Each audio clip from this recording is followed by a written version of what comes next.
हमारी आत्मा का जो धनी है, इस संसार के प्रीतम को बोलते हैं मेरे धनी को वहाँ के लेकर के आएगा, वो संसार का आएगी हमारी आत्मा का प्रीतम, उसी के लिए भजन बोलते हैं।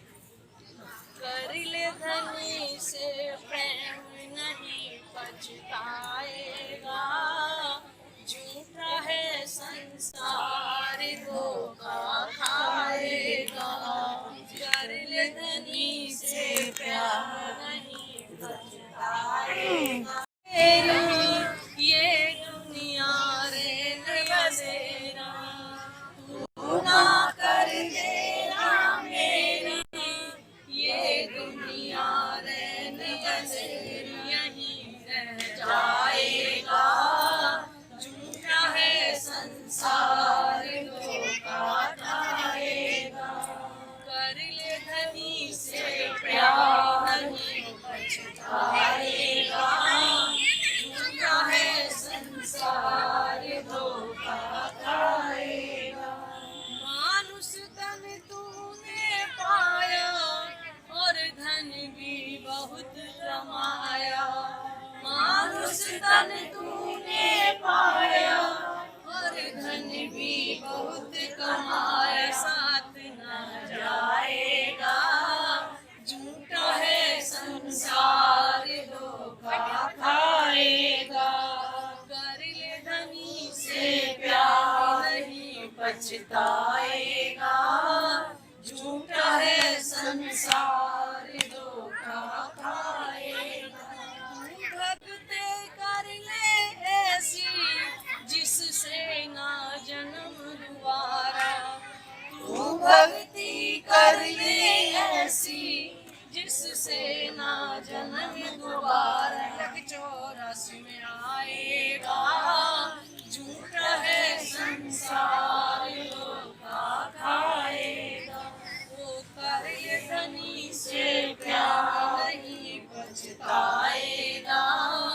झूठा है संसार धोखा खाएगा। तेरी कंचन जैसी काया जग में भी नाम कमाया, तेरी कंचन जैसी काया जग में भी नाम कमाया, पार नहीं पाएगा। झूठा है संसार धोखा खाएगा। वो कर ले धनी से प्यार नहीं पछताएगा। झूठा संसार धोखा खाएगा। धन दौलत माल खजाना तेरे साथ कभी ना जाना, धन दौलत माल खजाना तेरे साथ कभी ना जाना, कर्म ही जाएगा। झूठा है संसार धोखा खाएगा। वो कर ले धनी से प्यार नहीं पछताएगा। झूठा है संसार धोखा खाएगा। जब अंत समय आएगा तू पड़ा पड़ा रोएगा, जब अंत समय आएगा तू पड़ा पड़ा रोएगा, बहुत पछताएगा। झूठा है संसार धोखा खाएगा। वो कर ले धनी से प्यार नहीं पछताएगा। झूठा है संसार धोखा खाएगा। इस संसार में धोखा ही धोखा है। सबसे बड़ी तो ये तन ही एक धोखा है। जब यही नहीं साथ रहेगा तो इस संसार में कौन साथ देगा। ये सबसे ज्यादा हमें तन ही दुखी करता है। बीमार पड़ जाए तो कोई दूसरा नहीं, पहले ये हो सकता है। तो सबसे पहले हमारे आगे आ रहा है ये शरीर। जब तक ये शरीर है तब तक ही परमात्मा को हम पा सकते हैं। तो कहते अगर धनी से हमने प्रेम नहीं किया, धन दौलत जितना भी हमें कमाया क्या जाएगा। संतों की वाणी ने बोला ना, इसी संत ने क्या किया, एक परीक्षा लेने के लिए एक सेठ से बोला ये मेरी सुई जो है तू अपने पास में रख ले। लेकिन जब मेरा अंत समय आए ना तो तू मुझे वहां जा करके दे देना, मुझे तेरा विश्वास है कि तू मेरे साथ कभी धोखा नहीं करेगा। जब अंत समय आया तो सेठ जी ने बोला कि भाई मुझे सुई दे करके गए थे, मैं क्यों बेकार में अपने गुनहगार पर सुई को रख करके, जबकि कुछ भी नहीं है। उन्होंने किया क्या, साधु महात्मा की जो अर्थी थी उसके साथ उसको रख दिया, जल करके शरीर राख हो गया, लेकिन सुई वहीं के वहीं रह गई। तब शिक्षा मिलती है कि हमारे साथ ये सुई भी अगर नहीं जाएगी तो किसके लिए कर रहे हैं। वो कहना कि तेरी कंचन जैसी पाया पाया, लेकिन धन में तूने बहुत कमाया लेकिन साथ नहीं। तो कर्म बंधन से हमें छूटने के लिए क्या करना है? कर्म बंधन से छूटने के लिए हमें पहले ज्ञान की आवश्यकता है कि वो परमात्मा हमारे साथ कैसा है। देखो, कर्म बंधन से जो मुक्त होगा केवल वही मुक्त करेगा, ये हमें सही है। जिसके पास जो चीज होगी वही देगा। हीरे के पास जाओ, हीरे जो जौहरी के पास वो हीरा देगा, और सुनार के पास जाओ वो सोना देगा, और सब्जी वाले के पास जाओगे तो सब्जी ही देगा। तो कर्म बंधन से जो स्वयं मुक्त होगा वही हमें मुक्त कर सकता है, कोई मुक्त कर ही नहीं सकता, और वो केवल एक परमात्मा। तो कर्म बंधन से मुक्त करने के लिए हमें उनकी सिर्फ पहचान कर ली है कि वो परमात्मा कैसा है, कहाँ रहता है। अभी दीदी ने बोला था ना, दीदी ने बोला था उसके शिक्षा को बोला था ना कि हाँ, वो मैं भी एकदम अचानक भूल गई। तो वो परमात्मा ही हमें कर्म बंधन से मुक्त कर सकता है और कोई नहीं कर सकता है, क्योंकि बार बार आवागमन से मुक्ति का साधन क्या है? प्रेम लक्षणा भक्ति। जब परमात्मा से हम प्रेम करेंगे, उससे अपना संबंध जोड़ेंगे, तभी हम कर्म बंधन से मुक्त हो सकते हैं। उसके लिए और कोई हमको साबन हो ना, कि अपने अंदर की सफाई करने के लिए हमें प्रेम का साबन चाहिए। तो प्रेम का साबुन जो है वो प्रेम भक्ति से हमें मिलेगा। इस संसार में कोई चीज ऐसी नहीं है जो हमारे अंदर को साफ कर सकती है, वो केवल एक परमात्मा का ही प्रेम है।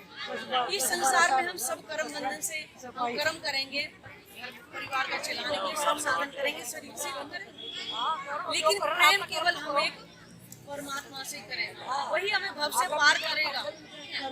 त्रेता में आए परमात्मा के हुक्म से ही राम भगवान को, विष्णु भगवान को आए थे, त्रेता में भी राम भगवान रूप में आए, तो उनके माध्यम से कहलवा दिया कलयुग केवल नाम आधारा, और सुमर सुमर नर उतरे गए द्वारा। फिर द्वापर में आए वही विष्णु भगवान कृष्ण के रूप में आए, तो वही परमात्मा ने स्वयं उनके अंदर आकर के द्वापर में लीला करी थी। जो गोपियों के रूप में आई थी वो आत्माएं आई थी, और जो परमात्मा की शक्ति आई थी वो कृष्ण भगवान के अंदर आई थी। स्वयं आकर के उन्होंने कहा कि परमात्मा आएंगे कलयुग में और दो तनों से लीला करेंगे। द्वापर से पहले त्रेता युग आया था। यही तो कहना कि उन्होंने अपनी पहचान हर युग में आकर के किसी न किसी माध्यम से दी। नहीं, देखो वो विष्णु भगवान की लीला थी ना, लेकिन परमात्मा ने कलयुग के लिए कहलवाया ना, द्वापर के लिए नहीं कहा ना। तो कलयुग के लिए बोला कि कलयुग में कलयुग केवल नाम आधार, कलयुग में वो नाम है, नहीं मिलेगा किसी को पूजा पाठ करने का, तो चलते फिरते ही बात करेंगे। लेकिन अब क्या है, अब क्या है, चलते फिरते जुड़ते नहीं है। अब क्या है, बैठ करके उसको चाहिए 10 मिनट जितना हम इस भक्ति में लगा रहे हैं, ऐसे 10 मिनट ही उसमें लगाएं। तो कहते हैं कि हम आज हमें 10,000 की नौकरी मिल रही है, मुझे कलम चलानी है, ठीक है। फिर कोई कह रहा नहीं तो 10 के बदले 20 मिलेगा, आप तुम इधर से इधर मुंह करके कलम चलाओ, तो कौन सी नौकरी करेंगे? 20,000 वाली करेंगे। इधर करके भी वही मिल रहा है, इधर करके 20,000 मिल रही तो वही नौकरी करेंगे। तो कहने का मतलब है कि हम खुली आंखों से अगर हम उस भक्ति को कर रहे हैं, अब 10 मिनट हमें बंद आंखों से करना है, वो परमात्मा को सुमरन करना है, वो परमात्मा को याद करना है। राज श्यामा। देखो अब श्यामा तेरे चरणों की, सब सुनते होंगे इस भजन को। श्यामा जी किसको बोला गया है? राधा जी को बोला गया ना। अब कोई यहाँ भेद है जो बताए? राधा जी से प्रेम था कृष्ण जी का, तो रुक्मिणी जी से शादी क्यों हुई थी? कोई बताए यहाँ जितने भी बैठे आप क्या कहा?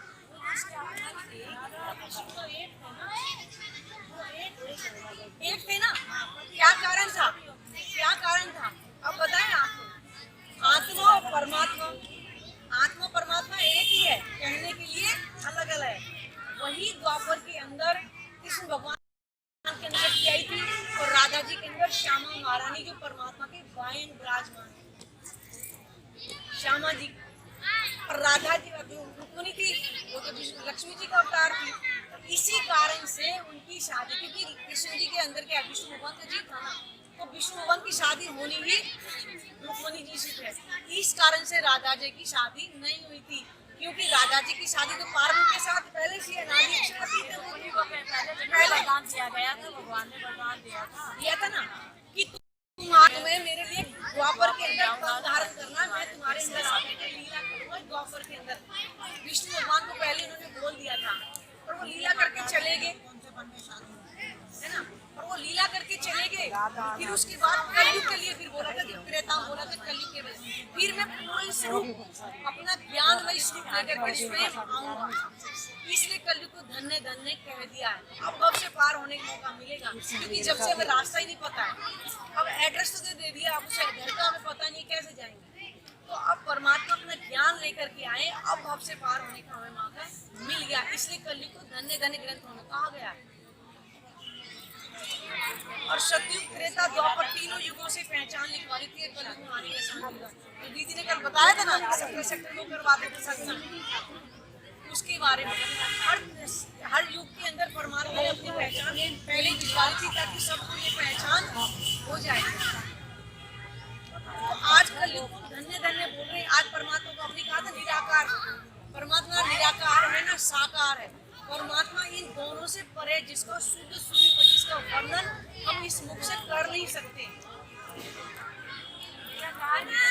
नहीं दीदी नहीं, इसलिए निराकार का मतलब है क्या? निराकार का उसका आकार नहीं है, और साकार का मतलब है जो उसका वर्णन कर दे।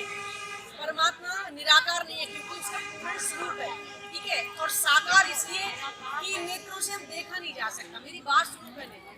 अब परमात्मा का ज्ञान आया है, अब परमात्मा के ज्ञान से पहचान करके हम आंख बंद कर ध्यान करेंगे, तो अब हमें परमात्मा का दर्शन हो सकता है। इसलिए उसको न साकार कहेंगे न निराकार कह सकते हैं। तो है भी नहीं भी है। पहले शब्द में तो यही आया था, नहीं ना तू किसमें ना तो कोई तेरे में। देखो मैं वही तो कह रही हूँ, ज्ञान आया ही तो इसलिए था। ज्ञान आया ही हमारा मार्गदर्शन करने के लिए कि परमात्मा ना निराकार है ना साकार, इन दोनों से परे शुद्ध स्वरूप है उसका। इसलिए तो कलयुग को धन्य कहा गया, ज्ञान आया। अब ज्ञान से हम भटक नहीं सकते। अब तो हम घर में बैठ करके ध्यान सकते हैं। मैंने कहा ना कि 10,000 की नौकरी इधर कर रहे हैं, और इधर से हम करेंगे, इधर क्या खुली आंखों से कर रहे हैं, और आंख बंद करके हम इधर करेंगे, परमात्मा का चिंतन करेंगे, तो आज हम उस स्वरूप को देख सकते हैं। इसलिए ज्ञान को बढ़ाता है। तो ज्ञान जब नहीं था तो ध्यान करते, दुनिया निराकार के ध्यान, क्योंकि निराकार से पार का जब रास्ता ही नहीं पता था तो कैसे जाते।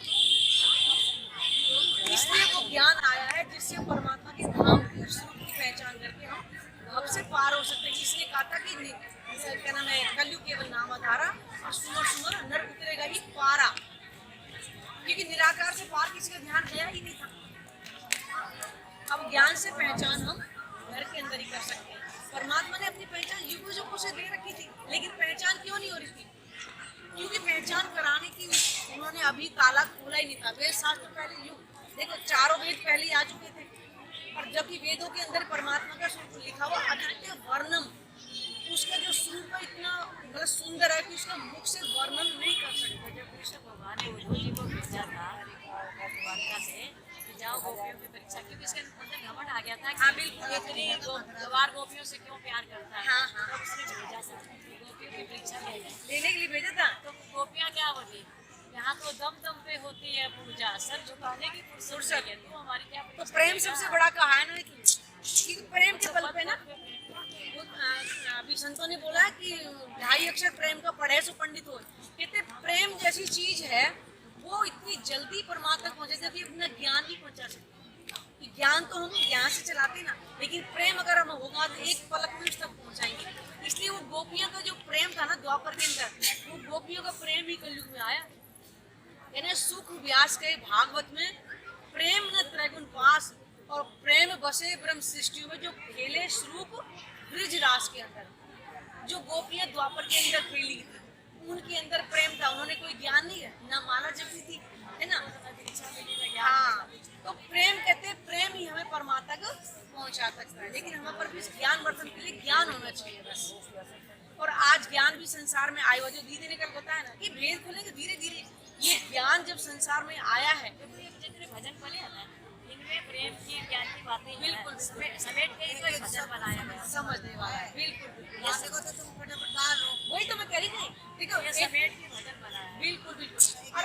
हर हर भजन के अंदर कोई ना कोई रहस्य अवश्य छुपा है। एक एक लाइन को यदि आप करो तो एक भजन में पूरा नहीं होगा ना, पूरा ज्ञान उसके ऊपर दे सकते हैं। सब ले सकते हैं जिसको जितना पता है। बिल्कुल सी बात नहीं है। लाइन में बैठे हुए भगवान के नाम में बिल्कुल है। देखो वही क्यों कह रहे हैं, हम फिर भक्ति वो ना करें जो हमें दोबारा जन्म मरण में नहीं आना पड़े, उस भक्ति को करें ना। अब हमारा संसार का समय कितना बचा हुआ है किसी को पता नहीं है, तो हम क्यों ना फिर उस भक्ति को करें जिससे हमारा दोबारा संसार में आना ही ना हो। हैं? बिल्कुल बिल्कुल बिल्कुल। और आज कलयुग में देखो ना कितनी बीमारी, 2 मिनट में हार्ट अटैक हो रही है। खाना पीना ही सब इतना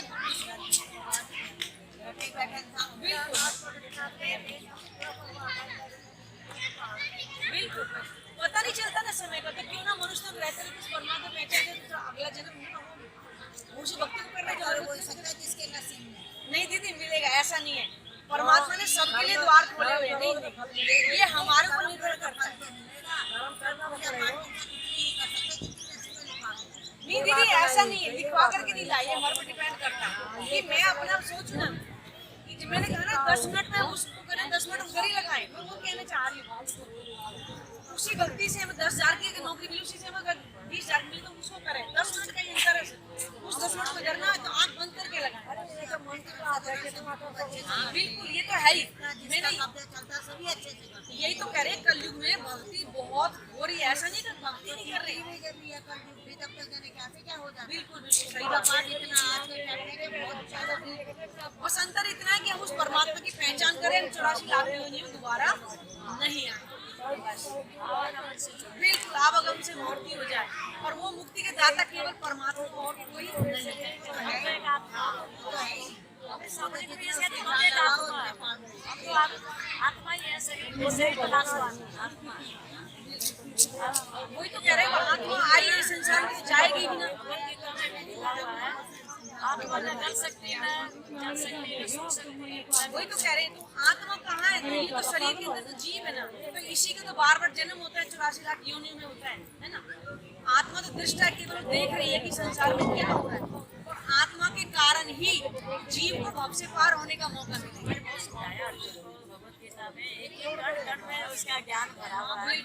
पढ़ते तो उसके एक एक लाइन यदि पकड़ो बहुत ज्ञान भरा हुआ है। लग रहा है कि इसके पीछे चलते हैं। वही तो कह रहे हैं, जितने उपदेश आए परमात्मा ने हमारे लिए तो देख हमारे मार्गदर्शन तो किया है। प्रणाम।